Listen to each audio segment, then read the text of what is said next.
Mga tropa, may dumating dito na katropa na magpapagawa. Ang dinadaing sa kanyang manubela ay matigas. Tigas do birhen. Ngayon ito mga katropa, ito ay aking babawasan ng tigas ng manubela. At gagawin ko ng paraan kung paano siya lalambot. Kaya ito, kausapin natin yung driver ng jeep na may kanya nito. Ito na ito na. Ito na po. Oo. Papagawa ko ito kay Mr. Butag. Sabi nyo kung ano yung hinahin nyo? Yung numabila ko ay nakipag-away sa driver. Kaya nga baka sakali. Lagi talagang magawa na yan. Kasi right na totoong taong ang gagawa, totoong mekaniko na talaga. Hindi yung tawag na to. Try and error. Ayan yung gagawin natin sa abot nating makakaya. Okay po. Kaya nais kayo makatulong sa mga driver na katulad nyo. Ayan. Tapos yung preno ko din, yung sa brick lining. Yung gagawin natin yun, ilalapat natin yun. Palapat ko rin sa iyo para lalong lalakas ang preno, parang air brake. Lalakas lang. Lalakas lang. Okay. Ganon. Sige. Unahin natin itong inyong pitman arms. Ito ating puputulan. Ito ating puputulan. At para lumambot-lambot birahin ang inyong manubela. Yun. Kasi ito ang sukat nito nasa 7, kailangan ito maging 6 man lang. 6. Okay. Ayan. Thank you. Salamat. Diferensya nito. Kaya nabubunot ang ano nyo kasi ito. May tama na. Tilapia na. Tilapia na yan. Kumbaga, ngayon, bibilda pa natin. Bibilugin to. Kabilang para hindi siya mabunot. Para pagpasok ng ipit na ipit. Hindi kaya nabubunot yan, wala, tilapia na. Bibilda pa natin, ayusin natin. Ngayon, itong pitman arms, masabi nyo, matigas ang inyong manubela. Kaya sukat ito, 7.5. 7.1/4. Ngayon, ang gagawin natin dito, sukat ay 6. Puputulan natin ang 1.1/4. Ngayon, ito mga katropa, ang magiging sukat dito ay 6 na. Ang mawawala rito ay 1.1/4 pag pinutulan itong pitman arms. Ngayon, pagka pinutulan itong pitman arms at yung 1.1/4 wala na, ngayon, sa dragling, magduduktong naman kayo ng 1.1/4 para humabol to sa pitman arms kasi iigsi.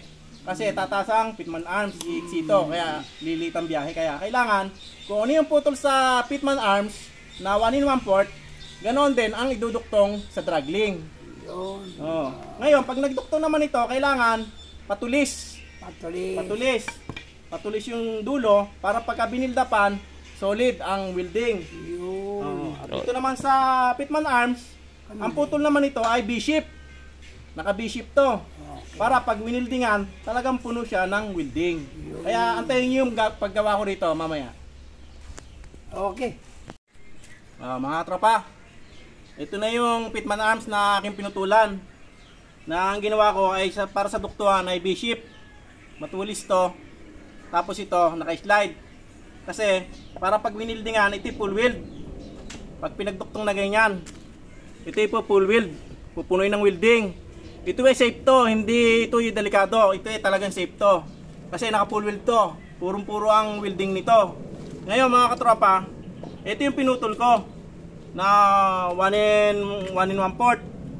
Ngayon, pagputol niya na nito, ganito rin kahaba ang iduduktong niya sa dragling. Ganito rin sa dragling ganito. Para magparehas ang partisyon ng ng birada. Kasi pag hindi kayo nagduktong, hindi makakahabol ang bira ng ng gulong kasi may iigsi na to. Kailangan to humaba rin para magparehas ang birada. Yan mga katropa. Okay, very good. Ito na tropa, yung finish ng pitman arms na pinutulan ko na Tikit mo sa camera. Ang ginawa kong haba ayan 6 lang to, ito 6 ang ginawa ko. Yan, ito na yon, ito na yung dinuktong ko. Ito na, yan ay solid yan na naka full weld, na naka B-shape. Para pagka winildingan talagang solid din siya, walang ampaw. Pati yung ulo.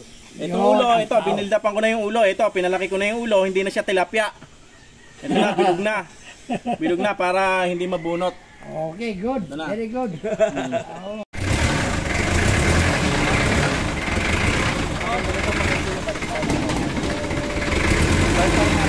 naglalaban. Kailangan yung nasa loob ng tie rod bar. Naglalaban to. Pero may pinagbago.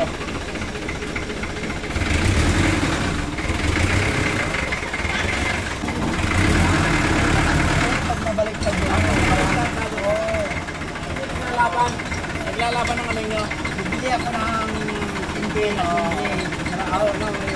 Laban sa patras. Laban. Pero pag hindi nabaliktad ng tie rod bar, Ayun, ano?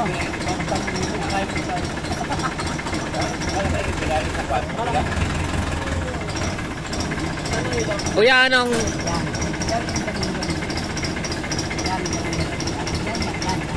Tay, ano, may pinagbago ba yung ano nyo? Oo. Malaki. Oo. Wala nang laban eh. Wala na. Pero mas malambot pa daw pag palitan. Oo. mas maganda yan pagka naibaliktad. Oo. Kasi hindi siya lalaban. Ito, lumalaban to. Yung nasa harapan tie rod bar. Pag yun ay nabaliktad natin, Lalo pag mapalitan pa ng 15 Kimpi, yan, no, maliit yung ano. lumalaban yan. Nasa harap kasi. Kasi nakahaludhod. Nakahaludhod ang bira. Pumantay na, di ba? Hmm. Ang pagbalik.